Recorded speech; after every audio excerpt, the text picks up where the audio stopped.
Question number 5 का जो novel section है उसको कैसे अटेम्प्ट करना है 16 मार्क्स के लिए, और कैसे आप 16 में से ईजिली 12 मार्क्स 10 से 15 मिनट मेहनत करके स्कोर कर सकते हैं और 1 घंटा जो है मेहनत करके स्कोर कर सकते हैं, इस वीडियो में मैं आपको बताऊंगा। सबसे पहले ये जो 4 पीडीएफ है 4.1 का, 4.2 का, 4.3, 4.4 सभी का जो पीडीएफ है वो पीडीएफ मैं आपको प्रोवाइड कर रहा हूँ। सिंपली जो है आपको ये वीडियो पूरा अच्छे से ध्यान से देखना है, वो पीडीएफ भी बताऊंगा कैसे डाउनलोड करना है और इसका इस्तेमाल यूज़ कैसे करना है जिससे आप 1 घंटे में 16 मार्क्स इजीली प्रिपेयर कर सको।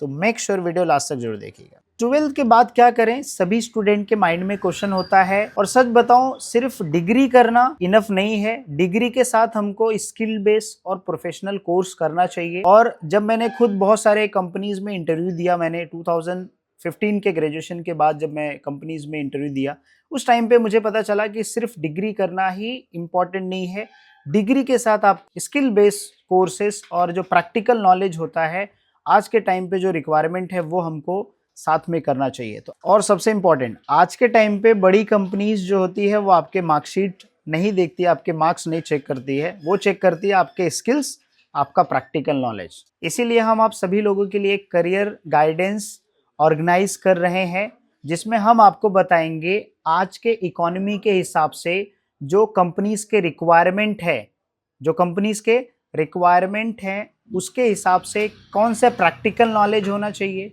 कौन सा स्किल बेस्ड जो आपको सीखना चाहिए जो आपका फ्यूचर करियर सिक्योर करे, आपका जॉब सिक्योर करे। उसके लिए हमने एक जो है ऑर्गेनाइज किया है करियर गाइडेंस, जिसके लिए आपको सिंपली वीडियो के नीचे डिस्क्रिप्शन है, वहां पे एक लिंक दिया है, वहां पे आप रजिस्ट्रेशन कर दीजिए। आफ्टर योर एग्जामिनेशन हम आपको फेस टू फेस और जो है 1-to-1 स्टूडेंट को गाइड करेंगे कि कौन से प्रोफेशनल कोर्स आपके लिए बेटर है 12th के बाद, जो आपका फ्यूचर सिक्योर करेंगे, आपके डिग्री के साथ आप कर सकते हो, और चाहे वो फाइनेंशियल मार्केट में हो, चाहे स्टॉक मार्केट से रिलेटेड हो। अगर आपको ये क्वेश्चन है कौन सा प्रोफेशनल कोर्स करना है 12th के बाद डिग्री के साथ, हम क्या हम दोनों साथ में कर सकते हैं, मेक श्योर रजिस्टर जरूर कीजिएगा, लिंक आपको डिस्क्रिप्शन में मिल जाएगा। ठीक है, सबसे पहले जो है 4.1 अगर आप देखेंगे तो इसमें हमेशा जो है मैच द कॉलम जो है पूछता है और फिल इन द ब्लैंक्स। अब देखिए ये जो पेपर है ये 2024 मतलब 2024 का पेपर में ये 4.1 से क्वेश्चन आया था, और इस क्वेश्चन के नीचे आप देखिए यहाँ पे आंसर्स भी दिया है। फिर ये एक पेपर हो गया, उसके अलावा जो है ये 2023 का पेपर है, अगेन मैच द कॉलम और फिल इन द ब्लैंक्स, सिर्फ क्वेश्चन डिफरेंट आते हैं, आंसर्स आपको दिया गया है। फिर 2022 का, फिर 2021 का जुलाई का पेपर्स, और 1-2 एक्स्ट्रा क्वेश्चंस भी जो है मैंने ऐड किया है। और ये जो दोनों एक्स्ट्रा क्वेश्चंस हैं ये अगर आप प्रैक्टिस कर लेते हो तो आप एक्सपेक्टेड है कि इस साल जो है आपके पेपर में इसी टाइप के क्वेश्चंस पूछे जाएंगे। ठीक है, तो ये जो पीडीएफ है 4.1 का जो नॉवेल है, तो 4.1 नॉवेल के लिए आपको क्या करना है, मेनली जो है फिल इन द ब्लैंक्स और मैच द कॉलम जो है इसी टाइप के क्वेश्चंस आएंगे, तो ये ही आपको प्रिपरेशन करना है। एटलीस्ट 7 से 8 क्वेश्चंस है जिसको देख के आपको आइडिया लग जाएगा कि किस टाइप का क्वेश्चंस पूछेगा और कैसे आपको अटेम्प्ट करना है इस टाइप के क्वेश्चंस को। ठीक है, 4.2 थोड़ा सा कंपैरेटिवली इजी है। क्यों इजी है, क्योंकि इसमें क्या है क्वेश्चंस पूछता है और क्वेश्चन से आपको आंसर लिखना होता है। इसके पहले हमने एक वीडियो नॉवेल का बनाया था जिसमें हम ये पीडीएफ प्रोवाइड किए थे, और स्टूडेंट का क्वायरी था कि सर इसको इजीली कैसे हम आंसर्स लिख सकते हैं, वो आप हमें बताइए। ठीक है, अब ये कैरेक्टर है, उसका क्या रोल है वो मैंने यहाँ पे बता दिया। ठीक है, 5-6 कैरेक्टर है, बस आपको उतना ही पढ़ना है और उसी के बेस पे क्वेश्चन आएगा। अब देखिए जैसे एग्जाम्पल के तौर पे character the sketch of E.R. Braithwaite और नरेट, ये 2 मार्क का क्वेश्चन रहेगा। अब इसका आंसर्स मान लीजिए यहाँ पे जो है मैंने दिया है। अब रिकी ब्रेथवेट क्या था, सेंसिटिव ब्लैक मैन था इन पोस्ट वॉर इंग्लैंड, और ये आप रीड करोगे कैसे, आपको आंसर्स कैसे लिखना वो मैं आपको बताता हूँ। सिंपली यहाँ पे जो कैरेक्टर का रोल दिया है, आप देखिए क्या था, ये रिकी ब्रेथवेट नरेटर था, टीचर था, ये एक इंजीनियर था जिसने जो है ये कंपनी में काम किया था ऑयल रिफाइन में, फिर इसने रॉयल ब्रिटिश एयरफोर्स में भी काम किया था, ये change in the teaching styles and museum. अब इसी वर्ड को लेके क्या करना है, आपको सेंटेंस फ्रेम करना है, और सेंटेंस फ्रेम करके आप ओन वर्ड में लिख सकते हो। ठीक है, ये जो आंसर्स दिया है ये आपके एक सैंपल के लिए है, मतलब ये जो सैंपल आंसर है, इस सैंपल आंसर का कैसे आपको यूज करना है इसको पढ़ के आप खुद का ओन आंसर बताइए। जैसे एग्जांपल के तौर पे ही continue to implementing his ideas and teaching techniques that helps him to bring the significant change in students lives। मतलब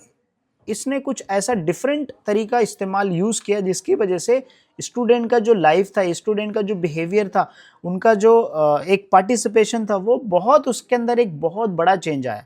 तो अब इसी सेंटेंस को आप क्या खुद के ओन वर्ड में नहीं लिख सकते हो? लिख सकते हो। मेरा यही कहना है कि जो कीवर्ड है वो आंसर में आप यूज़ कीजिए, ठीक है। कि जैसे वो इंजीनियर था, उसने बहुत सारे डिफरेंट स्किल्स यूज़ किया, क्या करने के लिए? इंस्पायर करने के लिए, स्टूडेंट को चेंज करने के लिए, उनके लाइफ को चेंज करने के लिए, ठीक है। He was a black man, उसने बहुत सारे स्ट्रगल झेले, ठीक है। जो है काला और गोरे में जो फर्क, डिस्क्रिमिनेशन था, वो उसने झेला, राइट। तो आपको खुद के ओन वर्ड में आंसर लिखना है, but you don't have to write all this things. आप पूरा नॉवेल समझ जाओगे, लेकिन आप लिखोगे कैसे? लिखना है आपको क्या करना है, 2 से 3 कीवर्ड। अब मान लीजिए ईआर ब्रेथवेट के बारे में जो कैरेक्टर है, जो आपको पता होना चाहिए, बस यहाँ पे आपको पता चल जाएगा वो। अब ये इसके वर्ड से रिलेटेड ही क्या करना है आपको, जो है सेंटेंस फ्रेम करना है।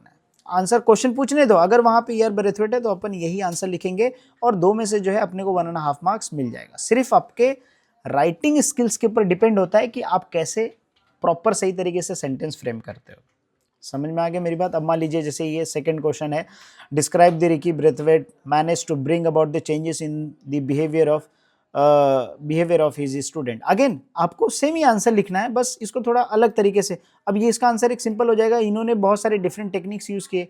ER Braithwaite has used different techniques to change the behaviour, inspire the student और टू मोटिवेट द स्टूडेंट्स और चेंज द टीचिंग पैटर्न्स। ऐसा आप बहुत सारी चीज़ें इसके अंदर इंक्लूड कर सकते हो। उसमें से कोई एक जो वर्ड रहेगा वो आप यूज़ करके क्या कर सकते हो, इसके अंदर जो है यूज़ कर सकते हो कीवर्ड के अंदर। अब जैसे उसके पहले जो ईआर ब्रेथवेट ब्लैक था, इसके वजह से लोग उसको मतलब उसकी बात कोई नहीं सुनते थे, उसको बहुत ज़्यादा डिस्क्रिमिनेट करते थे, है ना, स्टूडेंट बहुत ज़्यादा सताते थे, right. So this kind of things, like आपको क्या करना है, सिर्फ स्टोरी समझना है। इसको पढ़ने के बाद जो है आपको समझ में आ जाएगा कि इसके आंसर में क्या लिखना है। नाउ यू कैन अपने माइंड में आप क्या कर सकते हो, फ्रेम कर सकते हो। ईआर ब्रेथवेट का अगर आप कैरेक्टर का 5-6 सेंटेंस पढ़ोगे तो आपको आराम से 1.5 मार्क्स मिल जाएगा, ठीक है। मैं आपको बता रहा हूँ किस तरीके से आपको लिखना है। 2 घंटा इस्तेमाल करने से अच्छा ना इसमें आप इस्तेमाल करो, इसमें आप फोकस करो, तो इससे आपको क्या हो जाएगा, ईजिली याद हो जाएगा, आंसर याद हो जाएगा। दैट मीन्स आपको समझ में आ जाएगा कैसे आंसर्स आपको बोर्ड एग्जामिनेशन में लिखना है, ठीक है। पेपर सॉल्यूशन ऑलरेडी मैंने ऐड करके रखा है। इसी तरीके से जो 4.2 का है, इवन 4.3 का भी है। अब देखिए 4.3 के नॉवेल भी आप देख सकते हैं, यहाँ पे कैरेक्टर का है। तो बस आपको ये जो कैरेक्टर दिया है ना, he is very wealthy, he is very rich, ठीक है। उसने जो है ये 80 डेज ट्रैवल चैलेंज किया कि मैं पूरा वर्ल्ड को ट्रैवल करूँगा 80 डेज़ के अंदर। तो ये जो कैरेक्टर्स है ना, यही कैरेक्टर्स आपको सब पकड़ के रखना है बस जब भी आप आंसर लिख रहे हो, ठीक है। जैसे ऑर्डा के बारे में लिख रहे हो तो बस जो उसका है वो कैरेक्टर आपको पकड़ के रखना है। डिटेक्टिव फिक्स क्या था, वो जो है फॉग को फॉलो कर रहा था और उसके लिए जो है फॉग को, फिलिप्स फॉग जो है उसको बहुत ज़्यादा तकलीफ़ हुआ, है ना। तो ये बस जो कीवर्ड है बस उसी को पकड़ के रखना है। मैं आपको एक आंसर जैसे एक्सप्लेन कर देता हूँ। अब देखिए यहाँ पे जो है एक क्वेश्चन में ले लेता हूँ। जैसे मान लीजिए, in what way which Mister Fogg final winning the wager connected to Aouda. अब देखिए यहाँ पे 2 कैरेक्टर हैं, एक मिस्टर फॉग है और ऑडा है, इनके बारे में बताना है। तो फॉग जो था वो मैरी करना to wanted to marry Aouda, और ऑडा कौन थी, so he sent the Passepartout to tell the reserve about their plan. अभी मिस्टर फॉग ने उसको बोला, they thought they would get married on Monday but it was actually on Sunday. They arrived early days giving them chance to win the bet. Order role the fixing of mistakes indirectly. तो अब यहाँ पे जो character आपने जो मैंने बताया character का लिखा है, क्या आप यहाँ से कीवर्ड उठा के जो है यहाँ से उठा के नहीं लिख सकते हो? आप लिख सकते हो सर, यहाँ पे 1 मार्क्स तो इजीली आपको मिल जाएगा। समझ में आ रहा है मेरी बात, राइट। तो ये क्वेश्चंस है, बोर्ड के पेपर सॉल्यूशन भी मैं दे रहा हूँ जिससे आपको काफ़ी इजी हो जाएगा। सबसे ज़्यादा आपको जो डिफिकल्टी होगा 4.4 में होगा, क्योंकि इसमें बहुत सारे कैरेक्टर्स हैं, ठीक है। किस कैरेक्टर के बारे में क्वेश्चन पूछेगा वो थोड़ा सा डिफिकल्ट हो जाएगा। तो आप पहले 4.1, 4.2, 4.3 प्रिपेयर करके फिर उसके बाद 4.4 पे प्रिपेयर कीजिएगा, ठीक है। और 4.4 पर जब आप पढ़ोगे तो ये मेक श्योर कीजिएगा कि जो है इसमें मैंने थोड़े शॉर्ट आंसर्स भी किए हैं, और ये मेक श्योर कीजिएगा कि आप जो है जो प्रीवियस ईयर के क्वेश्चंस पूछे गए हैं लास्ट के 5 ईयर्स के, बस आपको वही पढ़ना है, ठीक है। अब प्रीवियस ईयर के 5 ईयर्स के क्वेश्चन पेपर ये सब कहाँ से मिलेंगे? सिंपली आपको इमादुद्दीन एजुकेयर ऐप है, IMADUDDIN एजुकेयर आप जो है प्ले स्टोर पे सर्च कीजिए, ठीक है। और प्ले स्टोर पे जब आप सर्च करोगे तो आपको मिल जाएगा। इसमें सिंपली आपको HSC का जो कोर्स है ना, वो कोर्स के अंदर आपको क्लिक करना है, फ्री मटेरियल पे नहीं क्लिक करना है, HSC कोर्स के अंदर आपको क्लिक करना है। और फिर उसके बाद जो है वहाँ पे कंटेंट में जाके इंग्लिश सब्जेक्ट्स के अंदर जाके वो PDF आप एक्सेस कीजिए, ठीक है। अगर आप पे कर सकते हैं तो आप पे करके भी बहुत सारे PDF एक्स्ट्रा एक्सेस कर पाएंगे, ठीक है। बाकी 95% जो PDF है वो उसमें फ्री में अवेलेबल है, वो आप एक्सेस कर सकते हैं, राइट। तो इस तरीके से क्या करना है, आपको नॉवेल्स का प्रिपरेशन करना है।